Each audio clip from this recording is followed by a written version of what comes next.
Muy buenas tardes, estimados televidentes. Bienvenidos sean al programa de los lunes a las 7 de la tarde. Lecturas, lectores y más del Canal 10, la mejor opción en su televisión. El día de hoy tenemos, como ya se nos ha hecho costumbre, la presentación de un libro que ojalá sea del agrado de muchos de ustedes, ojalá que de todos. Se trata de un texto en la literatura de los tiempos modernos, quizá para algunas personas, pero ahorita hablaremos de para qué público, aunque creemos que lo mismo sirve para uno que para otro público.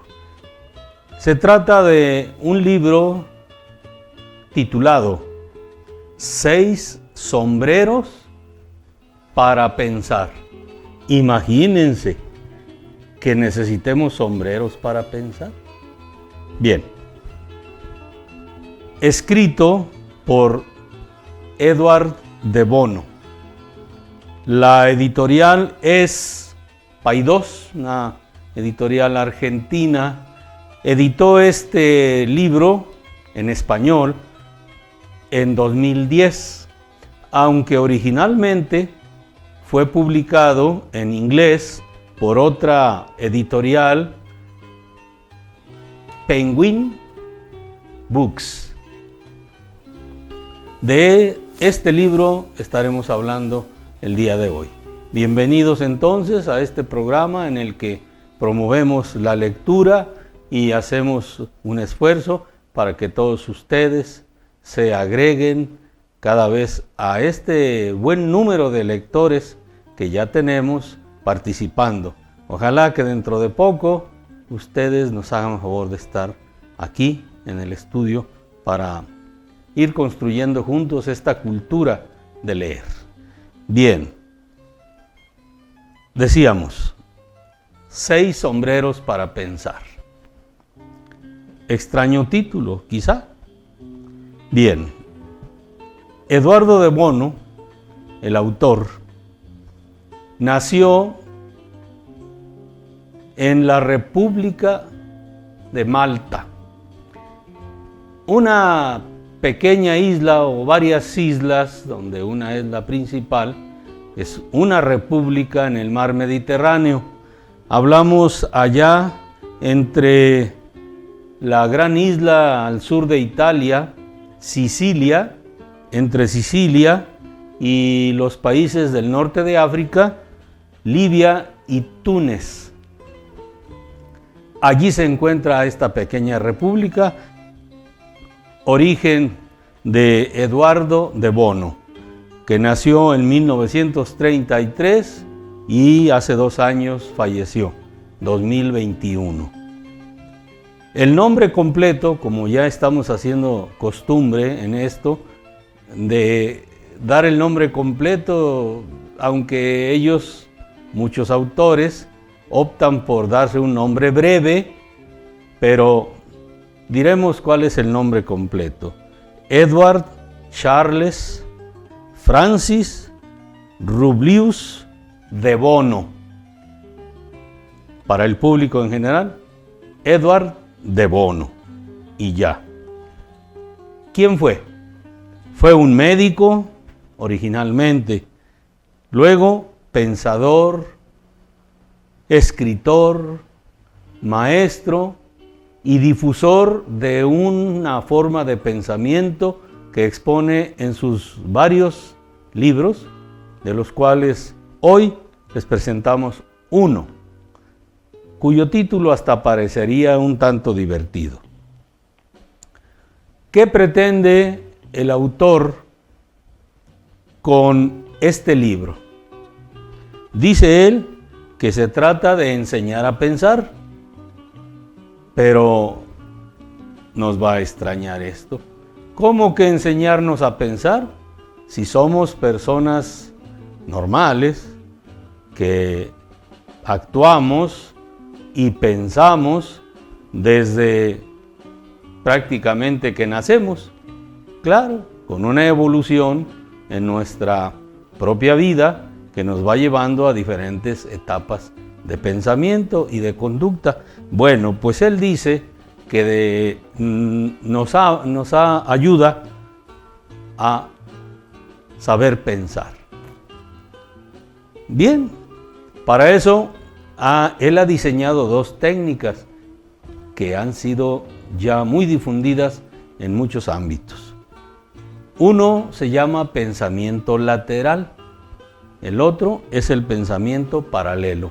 Este libro se refiere justamente a esa otra forma de pensar que él ha denominado pensamiento paralelo. Se dice que este modo de pensar y estas propuestas de Eduardo de Bono son algo verdaderamente revolucionario en los últimos 300 años. ¿Por qué? Porque esa técnica de la que él nos habla en este libro dice, y ahorita vamos a comentar por qué y cómo, es útil para empresas, para organizaciones en general. Hablemos de sindicatos, partidos políticos, hasta gobiernos, escuelas de todos los niveles, desde preescolar hasta el más alto nivel universitario. Lo mismo se puede aplicar esta forma de pensar con los 6 sombreros a familias, en las parejas, sean novios, sean esposos, sean compañeros, etc. Y hasta lo puede utilizar alguien en lo individual, para sí mismo. Realmente parece revolucionario, pero no hemos explicado en qué consiste esto de aprender a pensar. Porque, repito, la capacidad de pensamiento y de raciocinio, pues es algo natural.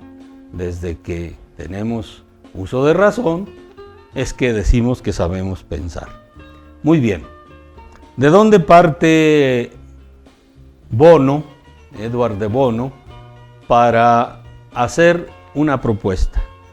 Primero, hace un análisis de lo que él llama el pensamiento occidental, es decir, la forma en la que opera nuestro pensamiento aquí, en nuestro mundo occidental. Ya sabemos que de un tiempo acá se habla de 2 mundos, y luego hasta de 3.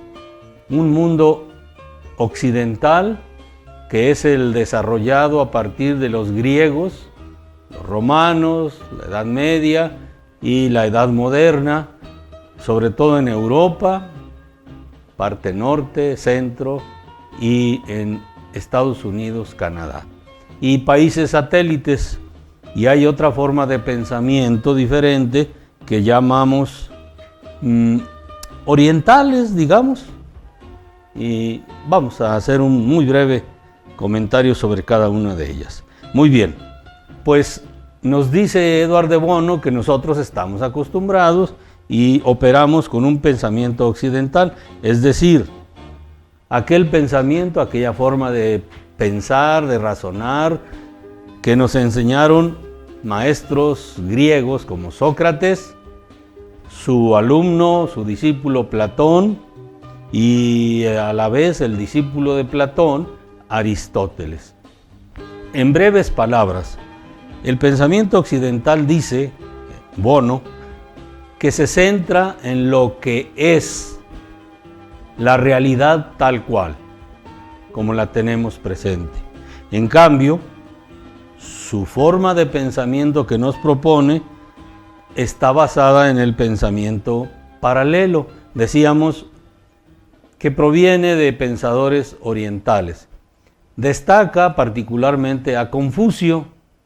¿Quién no ha hablado de Confucio?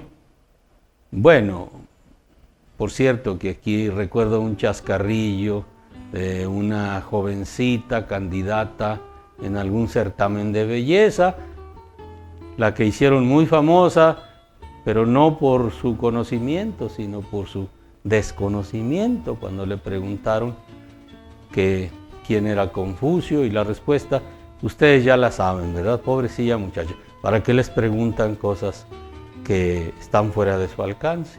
Pero ese es otro tema.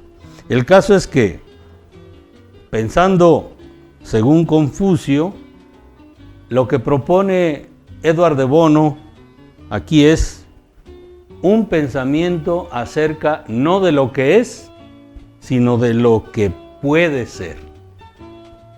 Es decir, invita a que todos aquellos que están frente a una situación determinada, en lugar de hacer lo que hace el pensamiento occidental, es decir, entrar en una forma de pensar que se llama dialéctica, es decir, las partes opuestas que entran en conflicto para obtener un resultado final, que es una conclusión.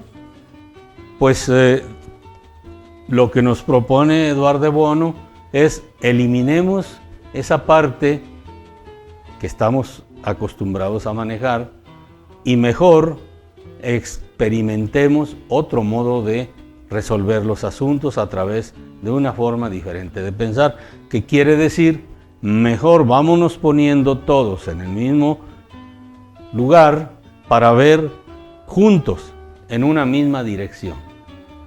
Porque decíamos, generalmente el pensamiento occidental lo que hace es eso, establecer un antagonismo para luego encontrar una solución a un problema. Recordemos que Sócrates lo que hacía con sus estudiantes era cuestionarlos, preguntarles, y a base de muy inteligentes y bien organizadas preguntas, los iba conduciendo para encontrar sus propios errores y que llegaran a descubrir un nuevo conocimiento. Esa es la forma dialéctica socrática que luego ampliaron Platón y Aristóteles. Bien, pues Eduardo de Bono nos dice, es que no es necesario pasar por ese conflicto. Basta con que nos alineemos en un solo lugar y todos dirijamos las miradas en un solo sentido y podríamos ver juntos hacia adelante. Bueno, entonces lo que hace el autor es, nos propone una forma de pensar para resolver los inacabables, innumerables, infaltables conflictos y problemas de la vida. Bien, voy a otro punto. ¿Quién de nosotros no ha escuchado, yo creo que todos, aquello de que ya te fijaste en fulanita? Mírala qué cara trae. De seguro que hoy amaneció con el bonete morado. ¿Qué estamos sugiriendo al hacer notar un sombrero, un bonete, un gorro, etcétera, de un color? Bueno, pues que aquella persona está mostrándose con un modo de comportamiento, con una forma de pensar o con una actitud que ya le conocemos. Y le ponemos un color. Recuerdo también a un señor que dice, hace años lo escuché, comentaba, yo el día que amanezco de malas, me pongo mi sombrero y nada más me lo echo para adelante porque no quiero ver a nadie. Es decir, la figura del sombrero siempre ha servido para dar idea del estado de ánimo en que se encuentra una persona. Esto pues no es nada desconocido. Pues bien, así Eduardo de Bono nos propone 6 colores de sombreros para 6 diferentes formas de pensar, de pensamiento. Nos propone un sombrero blanco, nos propone un sombrero rojo, nos propone un sombrero negro, uno amarillo, uno verde y uno azul. ¿De qué se trata cada uno de ellos? Bueno, cada uno de ellos está asociado a determinada situación o cierto estado de ánimo o cierta orientación hacia donde debemos encaminar el esfuerzo cuando hay un conflicto. Bien, a cada color le asigna una función, un estado de ánimo, algo que se debe reconocer por aquellos que están buscando resolver una situación conflictiva o problemática. Por ejemplo, sombrero blanco. ¿Para qué sirve el sombrero blanco? Para identificar todo aquello que está relacionado con lo objetivo, es decir, neutro, donde no hay juicios, no hay bueno, no hay malo, simplemente objetivo. La información, los hechos, las cifras, los datos. Cuando se trata de que todos admitan una situación, se puede pedir, vamos a ponernos todos el sombrero blanco, y ya todo el mundo entiende, hagamos a un lado prejuicios y centrémonos en la información objetiva, tal cual. Muy bien, pero cuando alguien dice, a ver, vamos a trabajar un rato con el sombrero rojo. Ah, caray, ¿qué quiere decir? Bueno, en el sombrero rojo se trata de que reconozcamos qué tan emocionados estamos, qué corazonada nos puede servir para resolver un problema, o cabe ahí la intuición, el sentimiento, cuando nos ponemos el sombrero rojo. Pero hay que estar conscientes de que estamos analizando una parte sentimental del asunto que nos ocupa. Hay un sombrero negro también. Bueno, pues cuando se nos pide ponte el sombrero negro o pongámonos todos el sombrero negro. ¿De qué estamos hablando? Quiere decir que hay que analizar del conflicto en el cual nos encontramos aquellos puntos en los que debemos tener cuidado. El sombrero negro indica precaución.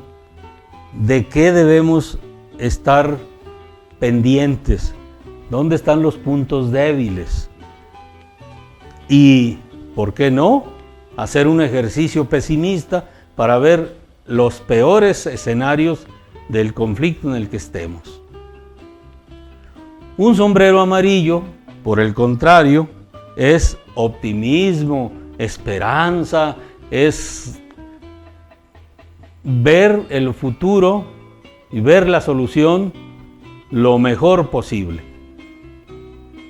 Bueno, y cuando nos ponemos un sombrero verde, quiere decir que nos vamos a poner creativos, a proponer cosas lo mejor posible,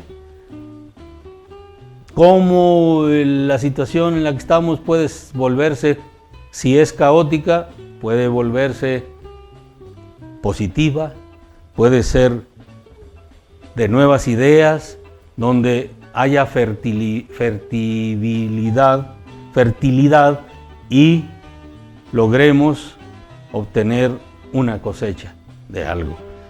En cambio, y para terminar, el sombrero azul es el sombrero que generalmente hay que ponerse al último, porque es el sombrero que va a organizar todo lo que se ha dicho ante un conflicto cualquiera. Es el que controla, el que organiza y que coordina los esfuerzos para que juntos, después de haberse puesto 1, 2 o 3 o los sombreros que sean necesarios, y al final terminar todos con el sombrero azul y vamos todos sobre esta solución, que según dice Edward de Bono, cuando se aplica bien esta técnica, en donde sea, la solución a todos les parece como algo lógico, como que no es necesario ni siquiera discutirlo, porque si se utiliza bien la técnica, se va a llegar a un feliz final. Bien. Entre las recomendaciones que va dando Bono está la de combinar varios sombreros cuando se está discutiendo un asunto. Y Por supuesto que no hay un orden.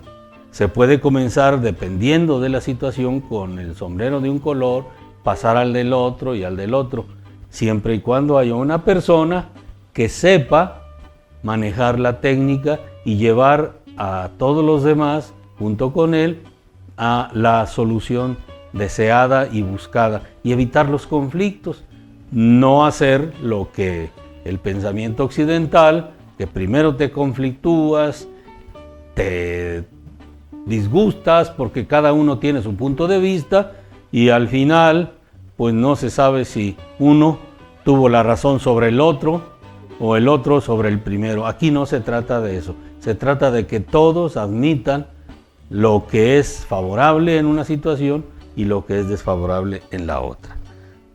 Bien, ejemplo, porque lo que nos propone Bono es que esto es útil en cualquier situación. Repito, nos habla de que hasta en la experiencia de él ha habido jardines de niños en donde lo utilizan y los niños bien orientados saben encontrar soluciones a problemas con este método, con esta forma de pensamiento. Ya no digamos en grandes empresas que luego él nos menciona. No tiene caso aquí tal vez hablar de las empresas que ahorita, por ejemplo, dominan los medios informáticos, las redes sociales, empresas grandísimas en el mundo, constructoras de vehículos. ¿Para qué les hablo de las nuevas empresas que se están creando? Pero la verdad nos habla de que muchos en el mundo lo están buscando, bueno, lo estaban buscando y ahora pues ya falleció, pero durante su vida él asesoró a muchas empresas, muchas escuelas, a muchas personas, y que este modo de pensar realmente revoluciona el modo de ser de la gente. Se me ocurre un ejemplo. Murió una persona. Una persona murió sin testamento. Hay hijos legítimos, no legítimos. Hay esposa y otras mujeres. Imagínense. Hay dinero de por medio. Hay cuentas en los bancos. Hay empresas. Hay ranchos. Imagínense lo que ustedes quieran. Acciones en compañías. Y entonces, ¿cuántos intereses se van a estar jugando allí? ¿Y cuántos conflictos podrían suscitarse si cada quien quiere resolver a su modo y su conveniencia el asunto del reparto de bienes? Todos los que sean. Pues en realidad un asunto muy complicado. En cambio, nos dice Bono, si hay una persona que conozca esta técnica, puede invitar a aquellos que están dentro de una situación como la que mencionamos y les va a pedir, vamos a ver. Ejemplo. Primero, ¿cómo se siente cada uno de ustedes? Pónganse el sombrero rojo. Hablen de sus sentimientos. Habrá quien diga, yo estoy muy dolido por esto y por aquello. Él era mi sostén, él era, etcétera, ¿no? Habrá otros que digan, yo estoy enojado porque no me tocó nunca disfrutar en vida con él, no me llamó, etcétera. Y así, cada quien tendría que ponerse el sombrero rojo y ser honesto, decir todos sus sentimientos, pero claro, con reglas, porque si no, pues imagínense, en un momento de enojo y de cólera, pues las cosas acaban mal, ¿no? Se necesita un buen asesor que esté controlando la situación. Muy bien, pues ya utilizamos el sombrero rojo, ya sabemos lo que siente cada quien. Unos están enojados, unos están muy sensibles, unos se sienten rezagados o hechos a un lado, olvidados. Otros quizá digan, pues para mí es igual, de todos modos yo con él me llevaba bien y nunca tuve problemas, etc. Bueno, después vamos ahora a ponernos otro sombrero. ¿Cuál sería? Vamos a pensar que el sombrero blanco. ¿A qué se refiere el sombrero blanco? El sombrero blanco nos habla de los datos en especial, en específico. ¿Cuáles son los datos? Bueno, un hecho es que está muerto. Está muerto. Bueno, sí, nadie lo puede revivir. Otro hecho es que dejó grandes cantidades de dinero. ¿De cuánto estamos hablando? Que dejó cuentas bancarias. ¿Cuáles son las cuentas? Esta en este banco, esta en este otro banco, inversiones acá, más allá. ¿De cuánto es de lo que estamos hablando? Dejó un rancho que vale tanto, una empresa constructora de lo que ustedes quieran, fabricante de algo, acciones en diferentes compañías, pero decir exactamente qué es lo que ha dejado.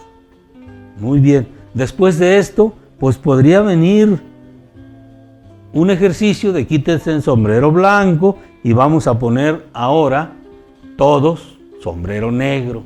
A ver, ¿de qué habla el sombrero negro? Bueno, pues habla de los peligros, de las amenazas, habla de que hay que irse con cuidado en algunas cosas y si es necesario hasta ser un tanto pesimistas. Y analizar, a ver, si sabemos que hay acciones en los bancos, recordemos que en los bancos hay este y este y este riesgo. Si él dejó ranchos, vamos a ver si esos ranchos en qué condiciones están y si conviene y a quién le gustaría quedarse con un rancho. Y así ir analizando, pero siempre con mucho cuidado. Y pueden darse ejercicios con los otros sombreros hasta llegar al final. Eso sí, lo que recomienda es que al final de todo se utilice el sombrero azul, porque es el que va a coordinar hacia dónde están mirando todos después de utilizar los sombreros anteriores. Quizá de este modo se ahorren conflictos, se tengan que ir a los tribunales en donde pues los abogados por su trabajo, seguramente que lo saben hacer, pues también van a participar de aquella jugosa herencia. Pero si pueden llegar a un acuerdo, pues Eduardo de Bono dice, evítense esos conflictos, esos problemas, esas dificultades. Pero esto mismo puede suceder y puede utilizarse con una pareja. A ver, tú estás muy enojada, yo estoy muy sentido, ¿pero por qué? Bueno, pues vamos a analizar primero las cosas con el sombrero rojo. Habla tú, hablo yo y digámonos lo que sea, pero con respeto, con cuidado, y luego nos ponemos otro sombrero y vamos a ver cuáles son los hechos. Ponte el sombrero blanco. Bueno, es que mira, yo recuerdo que te vi, que te dije y que tú hiciste. Ah, sí es cierto, sí, ya recuerdo. Bueno, pero tú también hiciste esto y aquello y lo otro. Ahí está. ¿Te acuerdas que cuando me ibas tú allí y volteaste y miraste y a mí no me gustó? Y bueno, sí, lo acepto. Bueno, pues ahí están los hechos, el sombrero blanco. Y así, sucesivamente, hasta llegar acaso a decir, oye, ¿por qué no nos ponemos un sombrero amarillo, cada uno, y vamos a ver las cosas con esperanza, con optimismo, a perdonarnos, imaginar un futuro agradable de este modo y de este. A mí me gustaría que la relación vaya de este modo, de aquel o de otro. Y bueno, al final, pues ponte el sombrero azul y yo también me lo pongo y vamos los dos juntos a buscar, a ver hacia dónde nos dirigimos. Y esto mismo en grupos escolares, en un sindicato. Oigan, imagínense si en las cámaras de diputados, de senadores, utilizaran esta técnica y en lugar de ir a ofenderse, a gritarse, buscaran juntos ver hacia un mismo lugar. Oh, bueno, yo estoy soñando, pero de algún modo lo que nos está diciendo Eduardo de Bono es que hagamos un esfuerzo para saber qué se puede lograr si utilizamos su técnica. Ahí está, habrá que revisarla con mucho cuidado. Yo quiero compartirles finalmente la conclusión que nos da el mismo autor. Y con eso yo terminaría la presentación de los 6 sombreros para pensar. Dice así, en su conclusión: el mayor enemigo del pensamiento es la complejidad que provoca confusión. Cuando el pensamiento es claro y sencillo, pasa a ser más placentero y más efectivo. El concepto de los 6 sombreros para pensar es muy sencillo de entender y de utilizar. El concepto de los 6 sombreros para pensar tiene 2 propósitos básicos. El primero consiste en simplificar el pensamiento porque permite tratar los puntos de uno en uno. Por eso es un sombrero y luego otro sombrero, para no hacer una revoltura, lo que siento con lo que pienso, con los datos, con lo que imaginé, con el optimismo. Por eso es un sombrero tras otro. En lugar de tener que prestar atención a las emociones, la lógica, la información, la esperanza y la creatividad todo a la vez, el pensador puede hacerlo por separado. En lugar de utilizar la lógica para apoyar una emoción medio disfrazada, el pensador puede mostrar esa emoción con el sombrero rojo sin necesidad de justificarlo. Estoy enojado por esto. Bueno, está bien, ya lo reconociste, ya vimos que estás enojado. El sombrero negro se encarga del aspecto lógico. El segundo propósito principal del concepto de los 6 sombreros para pensar radica en permitir un cambio en el pensamiento. Si una persona presente en una reunión es negativa de manera persistente, que los hay o lo sabemos, se le puede pedir que se quite el sombrero negro. Así se le hace saber que está siendo negativa. También es posible pedirle que se ponga el sombrero para pensar amarillo. Es una petición directa para que sea positiva. En lugar de ofenderlo con otras palabras, mejor con colores. De este modo, los 6 sombreros proporcionan un lenguaje definido, pero nunca ofensivo. Lo más importante es que ese lenguaje no amenaza el ego o la personalidad de nadie. Al convertirse en una especie de juego, el concepto de los sombreros permite requerir determinados tipos de pensamiento. Los sombreros pasan a ser algo así como un manual abreviado de instrucciones. No estoy sugiriendo que nuestro pensamiento tenga que utilizar conscientemente y en todo momento los sombreros. Resulta innecesario. Es posible que de vez en cuando queramos recurrir a los sombreros en una secuencia formalmente estructurada, y en esos casos plantearíamos la estructura de antemano.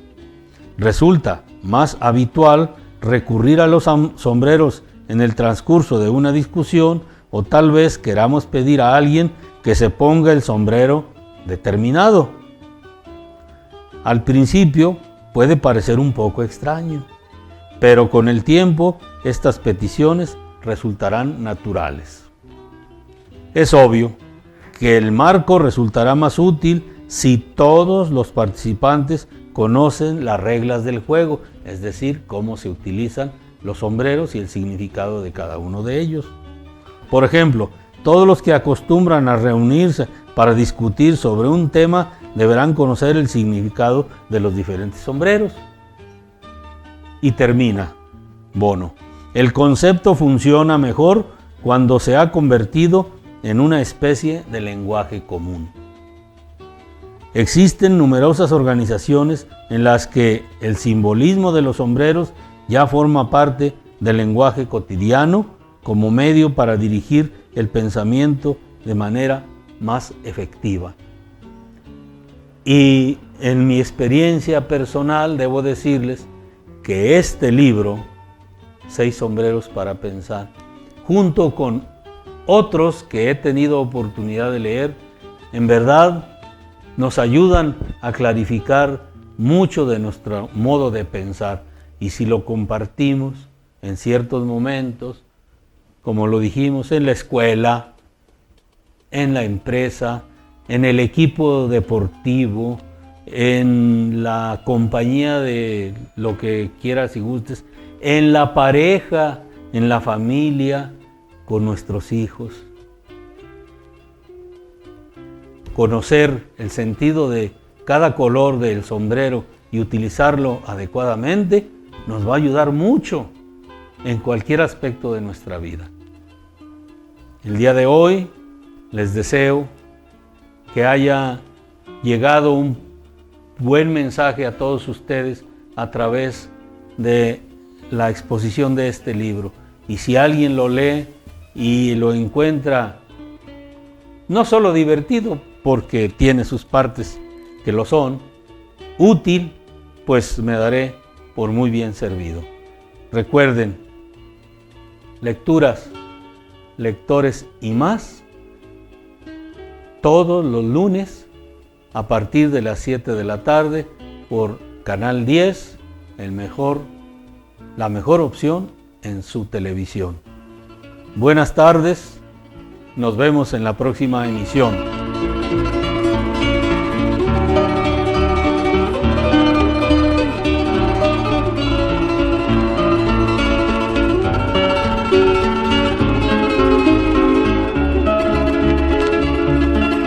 Buenas tardes, estimados televidentes. Bienvenidos sean una vez más a su programa de los lunes a las 7 de la tarde por su canal 10. Lecturas, lectores y más. El programa en el que estamos haciendo un esfuerzo para llegar a ustedes con libros, lecturas de su interés para, si es posible, invitarlos y ojalá se conviertan, los que no lo sean todavía, en buenos lectores. Ya hemos dicho, la lectura nos ayuda a ser cada vez mejores personas. Y es el caso de que esta tarde tenemos, y me da mucho gusto presentarles a ustedes, a Azucena. Quiero pedirle a Azucena y agradecerte desde luego que estés con nosotros y que nos digas quién eres, qué haces, y ya seguiremos platicando acerca de tu afición por la lectura, que yo sé que es desde hace mucho tiempo. Adelante. Bueno, pues en primer lugar, muchas gracias por la invitación a este proyecto. La verdad a mí me emociona mucho estar aquí y poder compartir un poco de lo que soy, digamos, con ustedes. Pues como ya lo dijo el maestro, mi nombre es Azucena.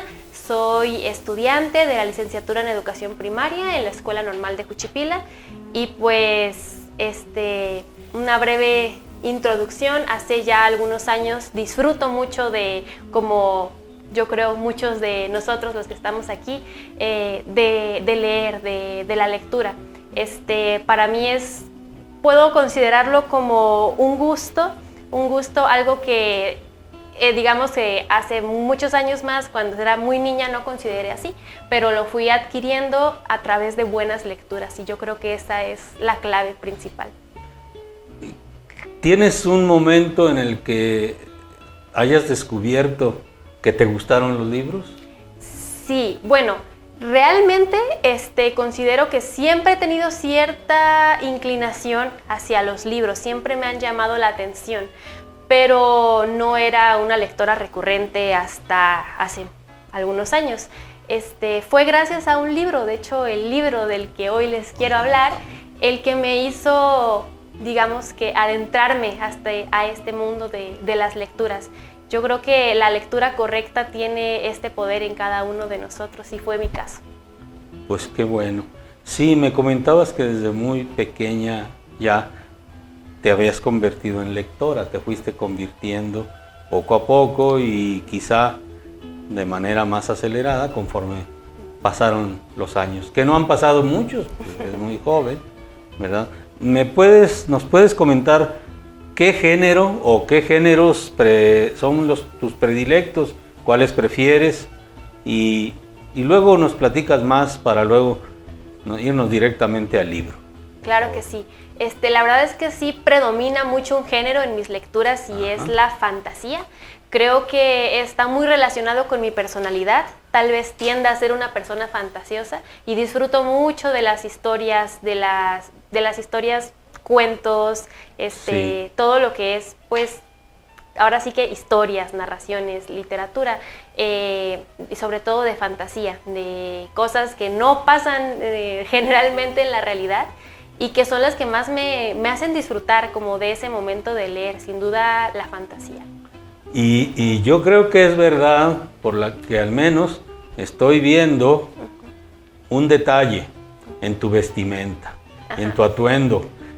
Yo tengo idea, y el otro día en un programa anterior hablamos justamente de los colores. No diré a qué programa me refiero, ya está tal vez visto por algunos televidentes, pero allí mencionamos que el color amarillo justamente se asocia con el optimismo, con la fantasía, con imaginar cosas, quizá el futuro.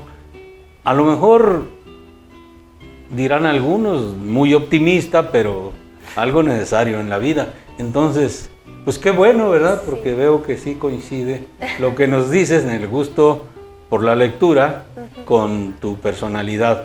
Sin duda que así es.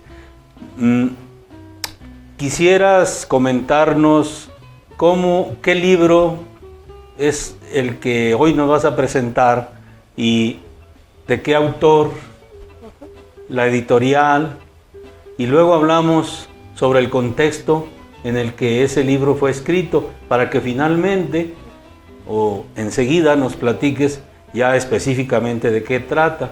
Vamos a contextualizar un poco sobre lo que tú sabes de ese libro. ¿El autor? El autor del libro es Juan Villoro. El título del libro es El Libro Salvaje. La editorial, Fondo de Cultura Económica. Y pues... ¿Qué sabes del autor? He leído, no he tenido la oportunidad, disculpe, de leer a muchas de sus obras. En este momento estoy adentrándome con otra que de este momento no recuerdo el nombre. No es necesario, porque hoy hablamos a lo salvaje. A lo salvaje, sí. Realmente no recuerdo el nombre, pero sí es un autor que tiende a escribir de una forma muy, digamos que sí tendiendo a la fantasía como género, no en el sentido de hablar de dragones y monstruos, sino en un sentido, como usted menciona, muy optimista, muy a lo mejor infantil, pero yo siento que son al final de cuentas lecturas disfrutables para todo público, yo creo, porque en este caso particular yo leí este libro cuando tenía aproximadamente 11 años y lo disfruté muchísimo, y yo recuerdo que fue la primera vez en la que me quedé wow con el final. Y pues recientemente, cuando me dieron la invitación para participar en este programa, lo volví a leer. Dije, quiero volver a saber si sigue siendo una lectura afín a mí, y efectivamente lo volví a disfrutar muchísimo, me reí incluso. Entonces siento que es una lectura que a pesar de los años sigue siendo disfrutable para, yo creo que un público variado, y es algo en lo que he notado predomina con las obras de este autor, de Juan Villoro. Muy bien. Si mal no recuerdo, tengo entendido que Juan Villoro refleja de algún modo en este libro Sí. algo, una parte de su niñez o adolescencia tal Sí. vez, ¿verdad? Sí. Era un jovencito, o por lo menos lo que por ahí menciona está relacionado con ese personaje, así. Y tengo entendido que algo dice de él también. Sí. Entonces sería algo así como parte autobiográfico. Sí. No se puede decir que sea su autobiografía, pero como que sí tomó algo de vivencias personales Sí. y así lo acepta y lo dice, ¿verdad? Sí, así es. La historia, de hecho, la empieza como voy a narrarles algo que me pasó en la niñez, justamente. Y toda la historia está contada como un recuerdo, como algo que el autor vivió. Aunque pues ya después, adentrándonos en la lectura, vemos que hay cosas que a lo mejor no pasaron tal cual así, Sí. pero sí está escrita en ese formato de memoria. Sí, sí, además sabemos que Juan Villoro pues es relativamente joven, Sí. todavía está escribiendo, está produciendo, con frecuencia lo vemos presentar nuevos libros y bueno, es muy actual Sí. y eso nos parece muy bien. Sí. Azucena, ¿por qué no nos platicas ahora sí algo de lo que tú recuerdes del libro, por favor? Sí, claro. Es una historia que de hecho me gusta mucho contar porque, como les menciono, fue para mí un antes y un después como lectora, digámoslo así. Recuerdo yo estar en quinto de primaria y en la biblioteca, en la biblioteca que estaba en mi salón, perdón, pues había algunos ejemplares de libros, entre ellos este libro, El libro salvaje. Y yo recuerdo leerlo, me llamó la atención la portada, que recuerdo era morada, y tenía un niño leyendo, justamente. Di la vuelta para leer la contraportada y decía algo así como una, digamos, invitación a leerlo a los niños que estaban a punto de salir de primaria, porque el personaje principal tiene 11 años, está en esta etapa. Entonces yo leí y recuerdo decir, no es para mí, porque yo estoy en quinto. Y lo dejé ahí, dije, no es para mí, sentí como, tuve esa sensación de, no es el momento. Y curiosamente, un año después, en el mismo salón, porque estuve en una escuela, pues, unitaria y eran un mismo salón para varios grados, volví a encontrarme con el libro, me lo volví a topar y dije, ya es para mí, porque ya tengo 11 años y ya puedo leerlo. Ese fue mi pensamiento en ese momento. Y lo empecé a leer y no sé, ¿qué le puedo decir? Me encantó. Y fue un libro que fue un tema de conversación entre mis amigos durante mucho tiempo, porque a algunos les llamaba la atención el título, El libro salvaje, porque un libro puede ser salvaje, y les llamaba la atención. Recuerdo que una amiga hasta me hizo un dibujo de un libro así como gruñendo, porque yo hablaba mucho de ese libro en ese entonces. Y bueno, eso como en relación con cómo me encontré con el libro. Me da ahora mucha emoción que hace poco estuve yo de prácticas, porque como les menciono, soy estudiante normalista. Entonces estuve hace poco de prácticas con sexto grado y en que los niños estaban haciendo una actividad, una niña tenía su mochila abierta, yo voy pasando por el salón y veo en su mochila El libro salvaje. Vi que lo estaba leyendo y para mí fue como no sé, como que sentí que el ciclo se cerró, como que fue una emoción de wow. Está en sexto, la misma edad en que yo leí ese libro y me dieron ganas de preguntarle, como sentarme a hablar con ella, ¿qué te está pareciendo el libro? Pero lamentablemente no podía interrumpir la actividad y ya no tuve tiempo de volver a hablar con ella, pero sentí como una emoción de volver a ver el libro ahora, años después, con otra niña. Porque además, casi como dices que tal vez el libro te encontró a ti al año siguiente. Sí. Y ahora lo vuelves a encontrar a través de otra niña. Sí. ¿Y eso tiene que ver con el libro? ¿La narración, la descripción del libro? Así es. A ver, entonces todo se acomodó, ¿verdad? Todo se acomodó, de hecho. A ver, platícanos de qué se trata, cómo empieza, de qué sigue, todo lo que recuerdes, por favor. Claro que sí, pero sin decir comentarios que puedan arruinar la lectura, porque ojalá lo lean, ojalá lo lean. Pero sí para hablar un poco de la historia. pues habla de Juan, como decía, el autor habla como si fuera una historia que a él le pasó. Entonces habla de Juan, que tenía 11 años cuando sus papás se divorcian. Habla de algo muy peculiar, de cómo su mamá cuando se enoja hace puré de papa y lo machaca con mucha fuerza porque está enojada. Habla de, él tenía una hermanita menciona que tenía como 10 años, pues casi de la edad. Entonces se llamaba Carmen.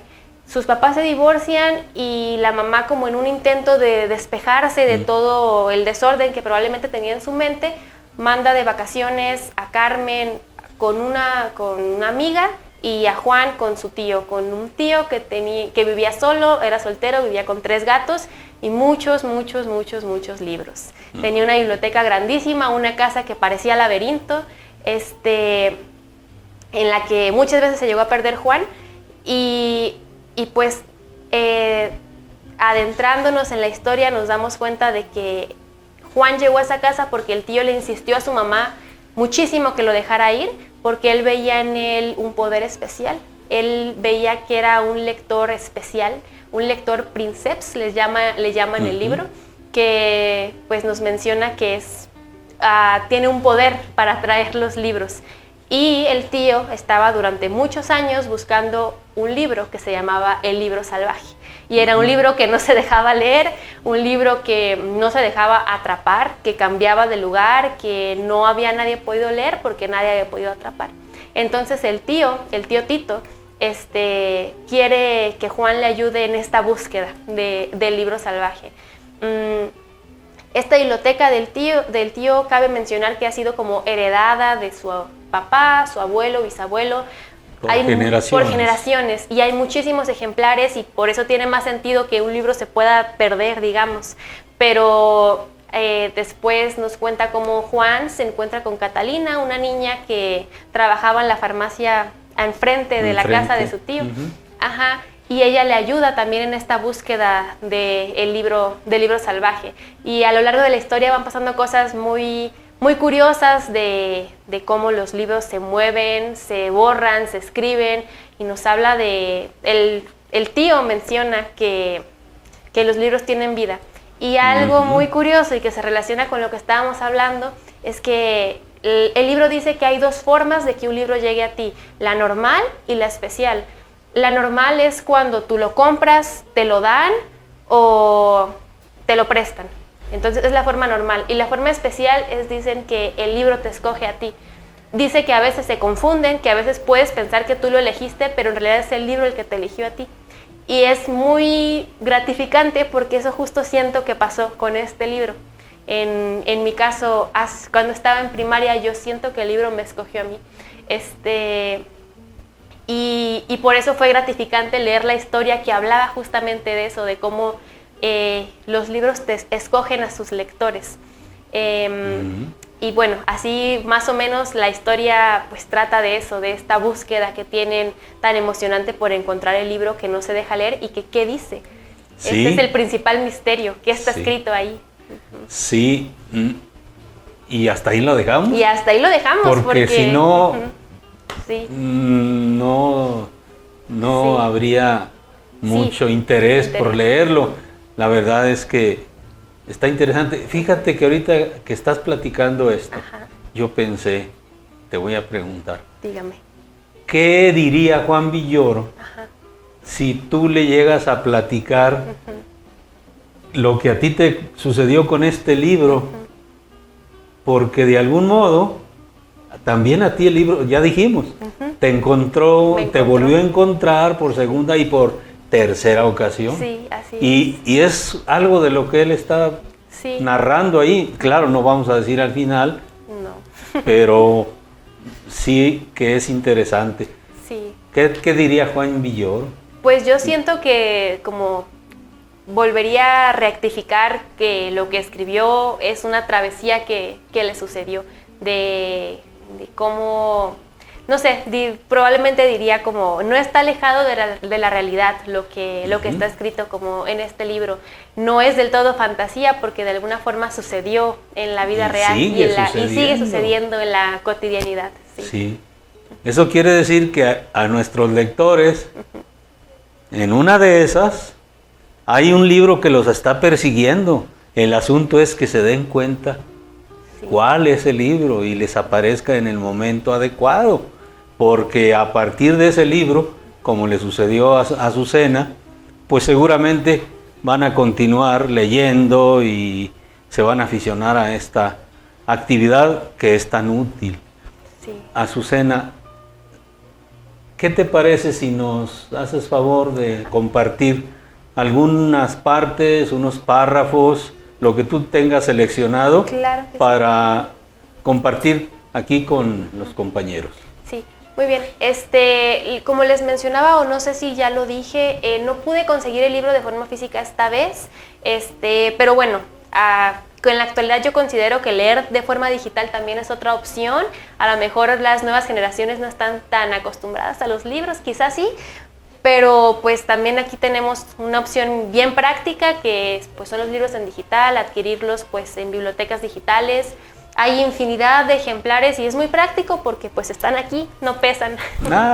Fíjate que hace unos días, haciendo otro paréntesis, claro, alguna persona y yo platicábamos y decíamos que para nosotros la lectura en un libro físico difícilmente va a ser suplida por los medios electrónicos, sí, pero yo creo que con lo que tú me estás diciendo vamos a cambiar de opinión y vamos a entrar en el mundo de la electrónica para que quienes no conozcan, no estén muy familiarizados con el papel, pues lo hagan a través de estos otros medios.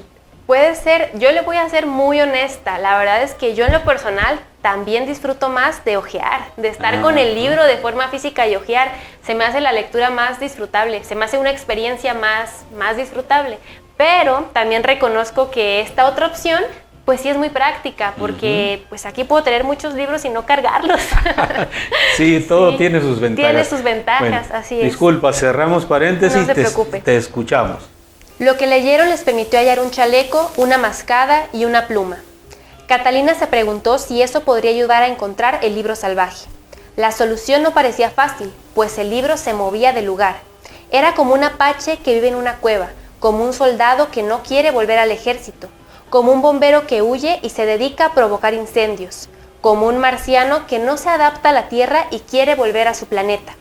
A veces yo me sentía así, como un libro solitario que nadie comprende y que quiere ser salvaje para que no lo molesten. Esa tarde, Catalina leyó en voz alta con gran atención. Los seres humanos tienen una memoria personal para recordar las cosas que han vivido. Algunos ancianos tienen tan buenos recuerdos que no han olvidado su primer chupón. Sin embargo, es imposible que alguien se acuerde de todo. Los libros son la memoria externa de los hombres, un almacén de recuerdos. Catalina guardó silencio. ¿Habría un libro que ayudaría a recordar la vida fugitiva del libro salvaje? Más adelante, leyó algo que le interesó aún más. No hay que olvidar que los recuerdos solo existen desde el presente. Alguien tiene que estar vivo para que el pasado exista, y esa persona es el lector. El mundo de ayer solo existe cuando alguien lo recuerda hoy. La última palabra apareció en letras inclinadas para recalcar su importancia. Luego, ella se puso de pie, caminó por el cuarto y yo la escuché un poco más tranquilo. Este cuarto es perfecto para lo que te quiero decir. Sus pasos rechinaban en las duelas de madera. No es raro que tu tío haya preparado esas galletas. ¿Los cronopios? Sí, los cronopios. ¿Por qué? Porque solo ha vivido en el pasado o en el futuro. Su vida no ha tenido presente. Su única familia han sido las fotos en esta pared. Nunca ha compartido nada con nadie. Por eso no encuentra el libro salvaje. No entiendo, dije con toda sinceridad. Memoricé una frase de reloj de letras, dijo. Es esta. Alguien tiene que estar vivo para que el pasado exista. Y esa persona es el lector. El mundo de ayer solo existe cuando alguien lo recuerda hoy. Hizo una pausa, abrió las manos como un mago después de hacer un truco y preguntó, ¿te das cuenta? Yo solo me daba cuenta de que sus brazos se veían muy bien extendidos. No entiendo, volví a decir, temiendo que me considerara tarado. Tu tío lee y lee, pero no comparte su vida con nadie ni hace nada correcto. Solo recuerda o imagina cosas, tiene poca vida. ¿Se puede tener mucha o poca vida?, le pregunté. Él solo tiene vida imaginaria. Pero quiere encontrar el libro salvaje. Eso es algo correcto. No lo puede encontrar porque no sabe cómo actuar. Su presente es insípido. Por eso sus galletas solo son sabrosas si tienen que ver con el pasado o con el futuro. Y todo eso, ¿cómo tiene que ver con nosotros? Tiene que ver con el libro salvaje. No, qué bonito. Muy bien, Azucena. Pues te felicito. Además lees de manera muy sabrosa, que nos hace imaginar cada palabra que está diciéndose. Para cerrar el programa de hoy y la entrevista contigo, yo quisiera pedirte que nos hagas favor de enviarles algún mensaje a las personas que están allí, que nos hacen el favor de prestarnos su atención en este programa, porque yo creo que nuestra invitada tendrá algo que decirnos y algo de mucho interés y que nos va a resultar útil, seguramente. Adelante, por favor. Bueno, pues especialmente dirigiéndome, y ojalá haya televidentes niños pequeños que me estén escuchando, y si no, padres de familia o cualquier persona que tenga relación con ellos. Este es un excelente momento. Yo siento que la primaria, inicios de secundaria, para empezar a encontrarse con los libros. Claro que si es desde antes, muchísimo mejor. Y nunca es tarde, también siempre es un buen momento. Si tengo, yo no sé, la edad que sea y quiero leer un libro por primera vez, a mí me parece excelente, por gusto, claramente. Pero con los niños sobre todo siento una afinidad muy especial, tal vez por mi vocación también de futura docente, espero yo. Esta es una edad magnífica para que los niños se sumerjan en una buena lectura, algo que los atrape. Yo siento que la clave para fomentar en ellos el gusto a leer es justamente encontrar una lectura que sea afín a los intereses del niño. Es muy difícil, o a veces siento que cometemos el error de meterles un montón de lecturas obligadas que resultan cansadas, tediosas, que no tienen nada que ver con sus gustos, y luego terminan con que hay muchos niños que no les gusta leer, como que sí, les repele completamente y no les gusta, porque les parece aburrido, cansado lo que les han obligado a leer. Yo siento que si encontramos ese libro, si les ayudamos un poquito a que el libro los encuentre a ellos, conociendo a nuestros niños sobre todo. Si tengo un niño, en un ejemplo que viene justo en el libro, que le gustan, se siente curiosidad por la ciencia, por la biología, pues un libro sobre biología, sobre animales. Si hay alguien, conocemos a un niño que le gustan las historias, un libro de historias. Hay variedad y hay para todos los gustos, y si les ayudamos, si les damos ese empujoncito para que encuentren el libro indicado para sentir esta afinidad con la lectura, yo siento que qué mejor. Bueno, empezó siendo un mensaje para niños y terminó a lo mejor siendo un mensaje para papás, para tutores, para docentes, para todos. Ayudemos a los niños a encontrarnos con la lectura. Yo siento que es el mejor regalo que les podemos hacer. Ah, qué bonito mensaje, no cabe duda. ¿Y cómo iba a ser de otro modo si viene de una maestra ya cerca de ejercer y por ahí vamos, por vocación? Porque de estos maestros, de estas maestras, creo que son los que van a transformar el mundo a través de sus alumnos. Entonces, me da mucho gusto que hayas estado aquí. Muchas gracias. Que nos hayas compartido realmente un libro muy actual en el momento que sea. Yo diría que se va a convertir en un libro clásico. Un clásico. ¿Por qué? Porque los clásicos son los que fueron buenos en su momento, los que son buenos ahorita y lo serán en el futuro. Ese, podríamos decir, es el concepto de un libro clásico, y platicado por ti a medias para que a ver si hay quienes lo busquen, pues encuentren cómo se resuelve este asunto de ese libro salvaje. Así es. Muchas gracias, Azucena. Muchas gracias. Esperamos verte de nuevo en otra oportunidad con otro de los varios libros que estarás leyendo y que habrás leído. Yo encantada, en cualquier momento. Recuerden, amigos de Lecturas, Lectores y más. Nos seguimos viendo cada lunes por Canal 10 a partir de las 7 de la tarde. Esperamos contar nuevamente con su amable y muy grata presencia. Hasta pronto.